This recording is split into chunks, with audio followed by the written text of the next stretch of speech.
பேர் Joshua. Okay, இன்னைக்கு first day. அதனால நான் உங்களுக்கு லெசன் நடத்தி கடுப்பேற்ற வரும்ல. சின்னதாக நம்ம ஒரு ஸ்டோரி பார்க்கலாம். அந்த ஸ்டோரியோட title the value of zero.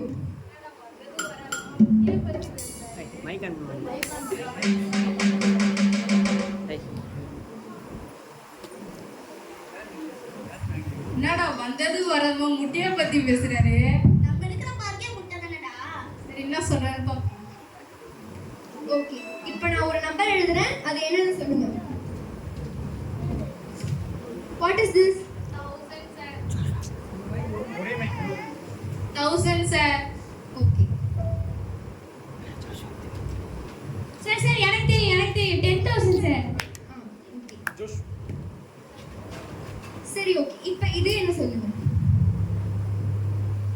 அதே 10,000 தான் சார். சரி, ஓகே. இப்போ the value of zero பத்தி நம்ம பார்க்க போறோம். ஒரு மதிப்பில்லாத எண், ஒரு மதிப்புள்ள எண்ணை பின்தொடர்ந்து வரும்போது அதோடைய மதிப்பு உயருது. அதுவே ஒரு மதிப்பில்லாத எண், ஒரு மதிப்புள்ள எண்ணை பின்தொடராம முன்னாடி வரும்போது அதுக்கு மதிப்பே இல்லாம போகுது. அதே போலதான் உங்களுக்கும் எனக்கும் இருக்க ரிலேஷன்ஷிப்பும். அதாவது என்ன நீங்க பின்தொடர்ந்து வந்தா உங்களுடைய மதிப்பு எதிர்பார்க்காத அளவுக்கு உயரும். அதுவே நீங்க என்னை பின்தொடராம வந்தா அதை நான் உங்களுக்கு சொல்லணும்னு விருப்பப்படலை, உங்களுக்கே தெரியும். சரி, ஓகே, இந்த கிளாஸ் முடிஞ்சிருச்சு. Thank you students.